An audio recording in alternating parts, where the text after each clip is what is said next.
Subscribe now and press the bell icon. Never miss an update. یا صوفیہ کو مسجد میں تبدیل کرنے سے متعلق مختلف اطراف سے اور کئی سیکولر اور لبرلز کی طرف سے سوالات اٹھائے جا رہے ہیں۔ اس سلسلے میں سب سے پہلے اس کا ایک مختصر تاریخی پس منظر سمجھنا چاہیے، اور وہ تاریخی پس منظر کا نقطہ یہ ہے: سلطان محمد فاتح رحمۃ اللہ علیہ نے قسطنطنیہ کو بازنطینیوں کو شکست دے کر باقاعدہ بزور شمشیر فتح کیا تھا۔ شریعت کا، اسلام کا قانون یہ ہے کہ جو علاقہ صلح کی بنیاد پر مسلمانوں کو حاصل نہ ہوا ہو بلکہ جنگ اور بزور شمشیر حاصل ہوا ہو، تو وہاں موجود کلیساؤں کو اسی طرح برقرار رکھنے پر مسلمان شرعی اعتبار سے پابند نہیں ہوا کرتے۔ جو صلح کی بنیاد پر علاقہ حاصل ہوا ہو، وہاں پر تمام کے تمام مندروں، گرجوں، چرچوں کو برقرار رکھا جاتا ہے، انہیں منہدم نہیں کیا جاتا، انہیں نقصان نہیں پہنچایا جاتا، ان کی تراش خراش کاٹ پیٹ نہیں کی جاتی، ان کے کچھ حصوں کو ختم نہیں کیا جاتا، بلکہ ان کو برقرار رکھا جاتا ہے۔ یہاں تاریخی پس منظر یہ ہے کہ بازنطینیوں کو شکست دے کر یہ آیا صوفیہ صلیبی کارروائیوں، ان کی ریشہ دوانیوں کا ایک بہت بڑا گڑھ رہا،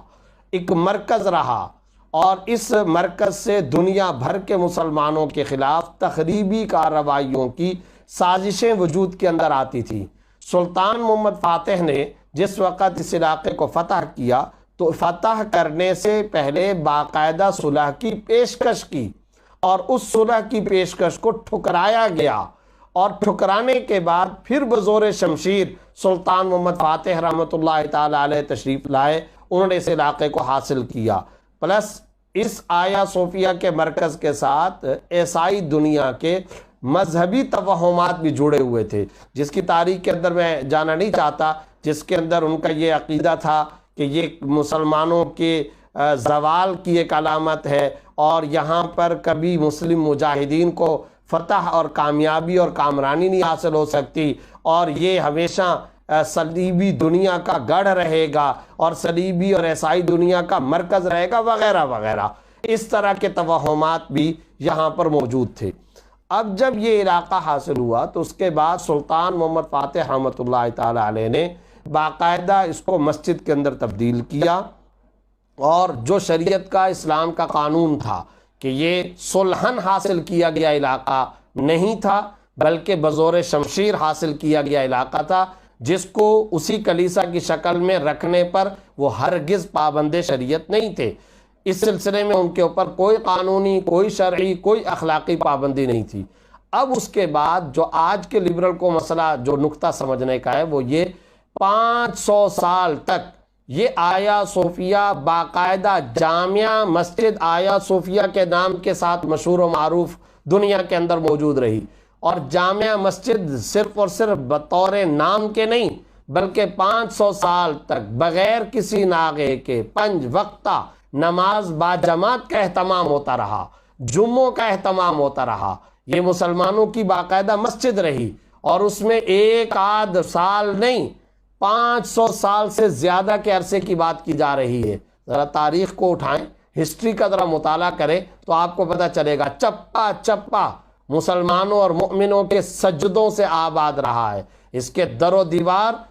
اذانوں کی آوازوں سے گونجتی رہی ہیں، اور اس کا کوئی علاقہ زمین کا، اس آیا صوفیہ کا کوئی ٹکڑا ایسا نہیں جو مسلمانوں کے ذکر، تلاوت، تراویح، جمعہ، عیدین اور وہاں مسلمانوں کے سجدوں سے معمور نہ رہا ہو۔ لیکن کیا تھا اس کے بعد، خلافت کے خاتمے کے بعد جب مصطفیٰ کمال پاشا آئے، انہوں نے اپنے دور کمالی کا ایک نقص کا کمال یہ ثابت کیا، المیہ پوری دنیا اور ملت اسلامیہ کے لیے یہ ظاہر ہوا، اور پوری امت مسلمہ کے لیے اذیت کا سبب یہ معاملہ ظاہر ہوا کہ جو 500 سال سے نمازوں اور سجدوں سے آباد باقاعدہ شرعی اور حقیقی قانونی اور اخلاقی مسجد تھی، اس مسجد کی حیثیت کو تبدیل کر دیا، نمازیں بند کر دیں، مسجدیت کے طور پر اس کو ختم کر لیا، حتیٰ کہ حیرت انگیز بات یہ ہے کہ قانون کے اندر یہ بات لکھ دی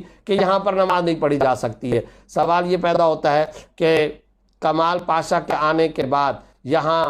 جب اس کو میوزیم کے اندر تبدیل کیا گیا، عجائب گھر بنایا گیا اور دیگر مذاہب کے لوگ یہاں آ کر کے جوتوں سمیت یہاں ساری کی ساری خرافات اور ساری کی ساری حرکات اور سارے کے سارے مسجد کے ادب کے خلاف کام کیا کرتے، اس وقت تو دنیا کے اندر کوئی نہیں بولا کہ بھائی یہ وہ مقام ہے جہاں 500 سال تک مسجد رہی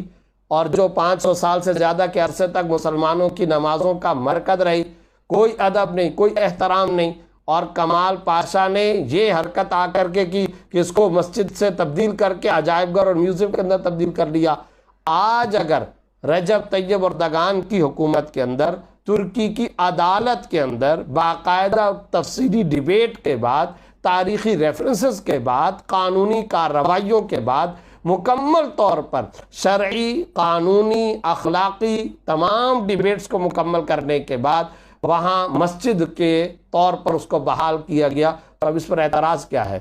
اللہ کا فضل اور اللہ کا شکر، اور میں یہ سمجھتا ہوں یہ سب صدقہ ہے ان آنسوؤں کا جو مسلم علماء اور مسلم اسکالرز اور عام مسلمان پوری دنیا، عالم اسلام، امت مسلمہ کے جب ترکی جاتے، آیا صوفیہ کا جا کر کے وزٹ کرتے اور وہاں یہ حالات دیکھتے کہ جو 500 سال تک مسجد کے طور پر ذکر اللہ، تلاوت قرآن اور سجدوں سے معمور رہی، آج اس مسجد کی یہ صورتحال ہے، تو جو مسلم اسکالرز اور علماء کے آنسو بہتے تھے، آج اللہ رب العزت نے ان آنسوؤں کے صدقے کے اندر الحمدللہ ثم الحمدللہ بائی دا کورٹ، ترک عدالت، ترک کی گورنمنٹ، رجب طیب اردگان اور وہاں کی ریاست اور سرکار کے قانونی فیصلے کے نتیجے میں وہاں مسجدیت کو اور مسجد کو ریسٹور کیا گیا، بحال کیا گیا۔ میں یہ سمجھتا ہوں کہ یہ پوری دنیا کے مسلمانوں کے لیے ترکی سے آئی ہوئی ایک مستحسن خوشخبری ہے،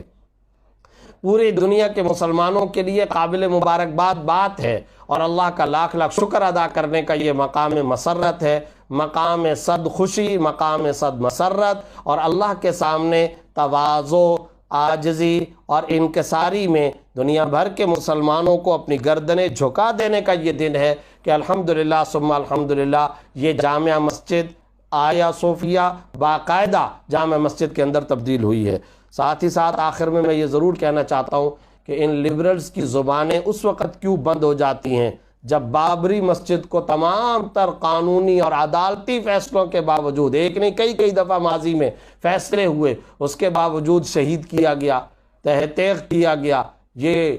اندلس کی مساجد کے بارے میں بات کیوں نہیں کرتے؟ قرطبہ میں جب علامہ اقبال آنکھوں سے آنسو بہا رہے تھے اور وہاں پر گھوڑوں کے استبل بنائے گئے، اسی طرح کشمیر کے اندر ڈھائی جانے والی مساجد، اسی طریقہ روہنگیا برما کے اندر تہتے کی جانے والی، ڈھائی جانے والی مساجد، اسی طریقے سے بابری مسجد، پوری دنیا کے اندر بے شمار ایسی مساجد ہیں کہ جہاں مسلمانوں کی وہ باقاعدہ قانونی اور ہر اعتبار سے اخلاقی، شرعی وہ مساجد رہیں، آج ان مساجد کا نام و نشان ان سرزمینوں سے، ان جگہوں سے اڑا دیا گیا، ہٹا دیا گیا۔ اس کے اوپر کیوں نہیں بات کی جاتی ہے؟ وہاں جو سینکڑوں سالوں تک اور صدیوں تک جو مسلمانوں کے وہ مرکزی مراکز اور مدارس اور مکاتب اور مساجد کے طور پر آبادی رہی اور آج ختم کر دیا گیا، اس کے اوپر بات کیوں نہیں کی جاتی؟ یہاں بائی دا کورٹ فیصلہ ہوا ہے، تاریخی پس منظر کو سامنے رکھ کر ریفرنس کے ساتھ ہم یہ بات پورے شرح صدر کے ساتھ کہتے ہیں کہ الحمدللہ ثم الحمدللہ یہ مسجد ریسٹور ہوئی ہے۔ آج یہ مسجد نہیں بنی، بلکہ جس وقت سلطان محمد فاتح رحمۃ اللہ تعالیٰ علیہ آئے، انہوں نے باقاعدہ وہاں کی محرابیں، وہاں پر گنبد، اور پھر اس کی بھی تاریخی ریفرنسز موجود ہیں کہ کتنا بڑا گنبد بنایا گیا، محراب کس طریقے سے تبدیل کیا گیا، اور کس طریقے سے وہاں مزید مینار لگائے گئے، اور کس طریقے سے نمازوں کے لیے سہولتوں کا انتظام و اہتمام کیا گیا۔ الحمدللہ ثم الحمدللہ دنیا بھر کے مسلمانوں کے لیے یہ انتہائی قابل مبارکباد بات ہے۔ اللہ رب العزت کا شکر ادا کرنے کا موقع ہے۔ یہ ترکی سے آئی ہوئی ایک اہم ترین مسلمانوں کے لیے خوشخبری کا موقع ہے۔ اللہ رب العزت کا ہم جتنا شکر ادا کریں اتنا کم ہے، اور اللہ کا فضل، اللہ کا شکر اور اللہ کا کرم اور احسان ہے۔ اللہ رب العزت امت مسلمہ کی عظمت رفتہ کو بحال فرمائیں، ملت اسلامیہ کی شوکت رفتہ کو ایک مرتبہ پھر اللہ رب العزت بحال فرمائیں، اور ہم سب کی آنکھوں کو اسلامی نظام کی بہاریں دیکھنا نصیب ہوں۔ وآخر دعوانا ان الحمدللہ رب Subscribe now and press the bell icon. Never miss an update.